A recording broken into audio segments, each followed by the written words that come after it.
ইউনূসকে ক্ষমতা ছেড়ে চলে যেতে হতে পারে। ডক্টর ইউনূস অন্য কারোর হাতে ক্ষমতা ছেড়ে দিয়ে চলে যেতে হতে পারে ৩রা আগস্টের সমাবেশকে কেন্দ্র করে।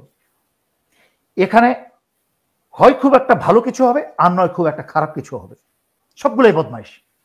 এরাও কিন্তু বাংলাদেশের বিরুদ্ধে ইনিয়ে বিনিয়ে কথা বলে। একসময় কিন্তু শশী থারুরের কথাবার্তা, কি বলে এটাকে, ডেমোক্রেটিক কথাবার্তা আমার খুব পছন্দ হতো, কিন্তু এই লোকও কিন্তু বিক্রি হয়ে গেছে এই মোদির কাছে। শুনবে গালিগালাজ, শুনবে পিছন দিয়ে কি করে দেবে, সামনে দিয়ে কি করে দেবে, নোংরা অশ্লীল ভাষায় গালি শুনবে, তখন তারা টিভির সামনে মনোযোগ দিয়ে বসে যাবে আর মেজর দেলোয়ারের কথাগুলো ভুলে যাবে।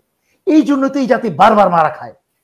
এরা এগুলো পাওনা, এরা যোগ্যই মারা খাওয়ার। ডক্টর ইউনূস ছাত্রদের সাথে প্রথমে তো ডক্টর ইউনূস এবং তার কুশীলবরা মিলে, পশ্চিমা কুশীলবরা মিলে বিপ্লবটাকে ধ্বংস করে দিয়েছে। বিপ্লবটাকে চুরি করে হাইজ্যাক করে নিয়ে এনজিও সরকার গঠন করেছে। কিন্তু তখনও কিন্তু ওই নাহিদরা, হাসনাতরা, বাচ্চা ছেলে পেলে এরা বুঝতে পারছে না, তখনও বুঝতে পারে না যে চোখের সামনে বিপ্লবটা চুরি করে নিয়ে ওদেরকে বিপদে ফেলেছে। এর আগে অনেকগুলো পোস্টে এবং আমার ভিডিওতে বলেছি, আপনার অনুষ্ঠানে বলেছি যে ৭৫-এর ফাঁসি ৩৫ বছর পরে ২০১০ হলেও কিন্তু হয়েছে। এই ছেলে পেলেগুলোকেও কিন্তু ডক্টর ইউনূস তারা ফাঁসির রশির দিকে ঠেলে দিচ্ছে। ডক্টর ইউনূস এই ছেলেগুলোকে এত দুর্বল হিসাবে তাদেরকে অপমানজনক ভাবে ব্যবহার করছে, যেভাবে একটা শিশুকে মা যখন খাবার খাওয়াই, যে আরেকটা খাও, এটা খেলেই তোমাকে আমি কার্টুনটা দেখতে দিব, বা তোমাকে এইটা খেলনাটা কিনে দিব, আরেকটা খাও তারপরে খেলনাটা কিনে দেবো। এইভাবে কিন্তু ডক্টর ইউনূস ৮ই অগস্টের পর থেকে কিন্তু জুলাই আগস্টের কথা কয়েকদিন পরে পরেই বলেছে, এই যে আমরা দিব, এই যে আমরা দিব। ১ বছর কিন্তু পার হয়ে গেছে, দেয় নাই। প্রথম কথা হচ্ছে এইটা। সুতরাং স্পষ্টতই ডক্টর ইউনূস জুলাই আগস্টের কোনো ঘোষণা দেওয়ার তার কোনো সদিচ্ছা নাই। দ্বিতীয়ত, আপনি যেটা বলেছেন জুলাই আগস্টের, সেইটার ভিতরে তার কন্টেন্টস গুলা কি থাকবে।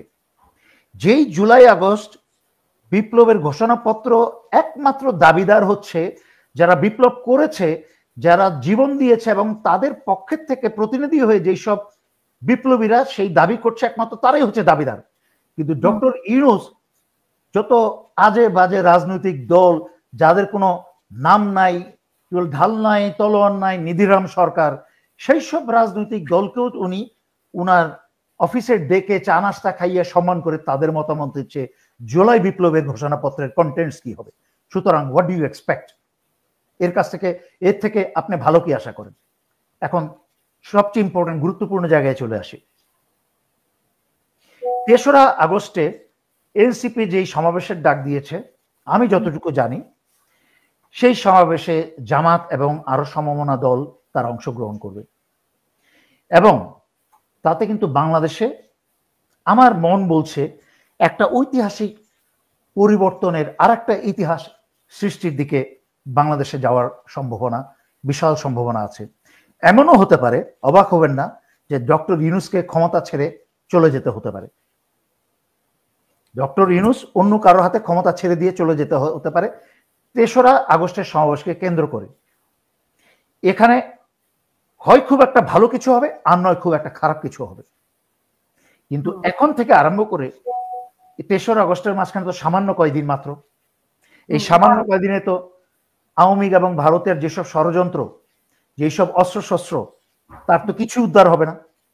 এবং এই এই এই ডক্টর ইউনূস এবং ডক্টর ইউনূসের এই ধাপ্পাবাজ সরকার, সবাইকে বলার পরেও, জেনারেল হাফিজকে বলেছি, ব্রিগেডিয়ার জেনারেল শাখাওয়াতকে বলেছি, তাদেরকে টেক্সট পাঠিয়েছি, তাদেরকে হোয়াটসঅ্যাপে মেসেজ পাঠিয়েছি, ফোন করে বলেছি যে রয়ের প্রধান রাজেশ অগ্নিহোত্রীকে বিদায় করেন।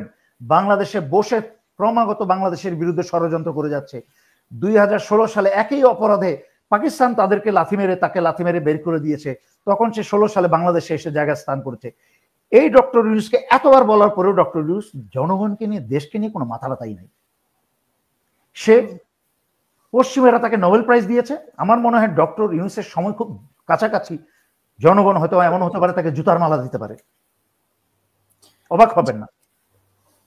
আপনার কাছে শেষ প্রশ্ন, আমরা জানা মতে যে ভারতে একটা সব দল মিলে একটা মিটিং হওয়ার কথা বাংলাদেশের ব্যাপারে, আপনার কোনো আইডিয়া আছে কিনা সেই বিষয়ে? আচ্ছা, আপনি খেয়াল করবেন ভারতের যেই কি বলে এটাকে, ফরেন সেক্রেটারি, সে কিন্তু চিরাচরিত বাংলাদেশে কিছু হলেই তো যেন তাদের কোনো প্রদেশের কিছু হয়ে গেছে, মানে মায়ের চেয়ে মাসির দরদ বেশি, বাংলাদেশিদের চেয়ে যেন ভারতের দরদ বেশি। আর ভারতে তো মলম বিক্রেতা আছেই, বাংলাদেশের সরি ভারতের সকল মিডিয়াই তো মলম বিক্রেতা মিডিয়া। তো ওই পররাষ্ট্র সচিব কিন্তু বলেছে যে গোপালগঞ্জে কি হচ্ছে আমরা নজর রাখছি। তাদের মণিপুর জ্বলে কিন্তু শেষ হয়ে যাচ্ছে, মণিপুর কিন্তু জ্বলে শত শত হাজার হাজার মানুষ কিন্তু নিহত হয়েছে, খ্রিস্টান প্রচুর নিহত হয়েছে, সেটা নিয়ে কিন্তু মাথা ব্যথা নাই, সেটা নিয়ে কিন্তু কোনো কথাবার্তা নাই। তাদের ভারতের ভিতরে কিভাবে মুসলমান মসজিদ ভাঙা হচ্ছে, কিভাবে মুসলমান হত্যা করা হচ্ছে, সেটা নিয়ে কিন্তু তাদের আভ্যন্তরীণ যে ভারত টুকরা টুকরা হয়ে যাচ্ছে সেটা নিয়ে কিন্তু তাদের মাথা ব্যথা নাই।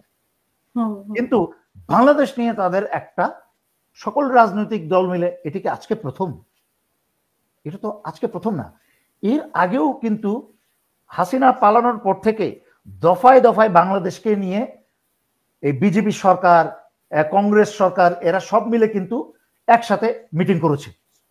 কারণ চোরে চোরে মাসতো তো ভাই, এই যে এক সময় একটা লোককে, ভারতের একটা এমপিকে আমি, সে বিদেশে পড়াশোনা করে বড় হয়েছে, তার কথাবার্তা আমি পছন্দ করতাম, কিন্তু বেলা শেষে এমন একটা কথা বলতে মুখে চলে আসছিল যে বলতে গেলে এটা অনেকটা, অনেকেই মনে করবে হিন্দুদের বিরুদ্ধে, আসলে বিষয়টা তা না। এই ভারতীয় বদমাইশগুলা, এরা যেই দলেরই হোক না কেন, এরা সবই বদমাইশ, রসুনের গোড়া কিন্তু সবগুলোর এক। তো যেই এমপির কথা বলতে যাচ্ছিলাম, শশী থারুর, একসময় তার কথা কিন্তু আমার ভালো লাগতো, এই শশী থারুরকেও আমি এখন ঘৃণা করি, সবগুলোই বদমাইশ। এরাও কিন্তু বাংলাদেশের বিরুদ্ধে ইনিয়ে বিনিয়ে কথা বলে। একসময় কিন্তু শশী থারুরের কথাবার্তা, কি বলে এটাকে, ডেমোক্রেটিক কথাবার্তা আমার খুব পছন্দ হতো, কিন্তু এই লোকও কিন্তু বিক্রি হয়ে গেছে এই মোদির কাছে। সুতরাং ভারতের দলীয় মিটিং হচ্ছে, এটা নতুন কিছু না। ক্যালকাটায় তার চেয়ে বড় কথা হচ্ছে, ভারত তাদের প্রতিবেশীদেরকে নিয়ে শত শত বছর ধরে এরকম মিটিং করেছে। এই জন্য ভারত তাদের সকল প্রতিবেশীকে হারিয়েছে। আমি এটা নিয়ে আজকে থেকে 3-4 বছর আগে লাইভ করেছি, প্রতিটা প্রতিবেশীর ম্যাপে ছবি দেখিয়ে দেখিয়ে যে কি জন্য ভারত তাদের প্রতিবেশীকে হারিয়েছে। সর্বশেষ বাংলাদেশ বাকি ছিল, বাংলাদেশকে হারিয়েছে। বাংলাদেশ হারানোর আগে বাকি ছিল মালদ্বীপকেও হারিয়েছে। সুতরাং ভারত কি করছে এটার উপর আমাদের নজর রাখতে হবে, কিন্তু এটা নিয়ে প্রতিনিয়ত ভারত কি করে ফেললো, এটা করলে পরে আমরা নিজেদের কাজে মনোনিবেশ করতে পারবো না। তার চেয়ে খেয়াল রাখতে হবে, পচা শামুকে কিন্তু পা কাটে। ক্যালকাটায় কিন্তু আওয়ামী লীগের একটা অফিস করেছে, যেই অফিসে সবসময় ওই আওয়ামী বদমাইশ স্বরাষ্ট্র মন্ত্রী কামালের অফিস, ওখানে কামাল বসে সবসময়, ওখানে বসে শেখ হেলাল বসে, ওখানে পুলিশের মনিরুল বসে, এবং আগরতলা থেকে প্রায় বিমানে গিয়ে যোগ দেয় হচ্ছে বাংলাদেশের আয়নাঘরের খুনি সেনাবাহিনীর লেফটেন্যান্ট জেনারেল আকবর, যে বদমাইশকে আমি বহুবার ছবি দেখিয়ে বলেছি আকাম কুকাম। আর এক বদমাইশের কথা আমি এত বছর বহুবার ছবি দেখিয়ে বলেছি, সেটা হচ্ছে লেফটেন্যান্ট জেনারেল সাইফুল আলম, সেও ডিজিএফআই ছিল, পরবর্তীতে কিউএমজিতে ছিল। সেই বদমাইশও, তার বাসা থেকে শত শত কোটি টাকা পাওয়া গেল। সেও কিন্তু শেষ পর্যন্ত তাদের দুইজনকে যখন ক্যান্টনমেন্টের ভিতরে বসে রয়ের প্রধান রাজেশ অগ্নিহোত্রীর সাথে জেনারেল আকবর মিটিং করত, তখন বারবার চিৎকার করে বলার পরে কিন্তু এই বর্তমান হাসিনার রেখে যাওয়া কি বলে সশস্ত্র বাহিনীর যারা, তারাই কিন্তু এদেরকে বাংলাদেশ ছেড়ে পালিয়ে যেতে সাহায্য করেছে আগরতলায়।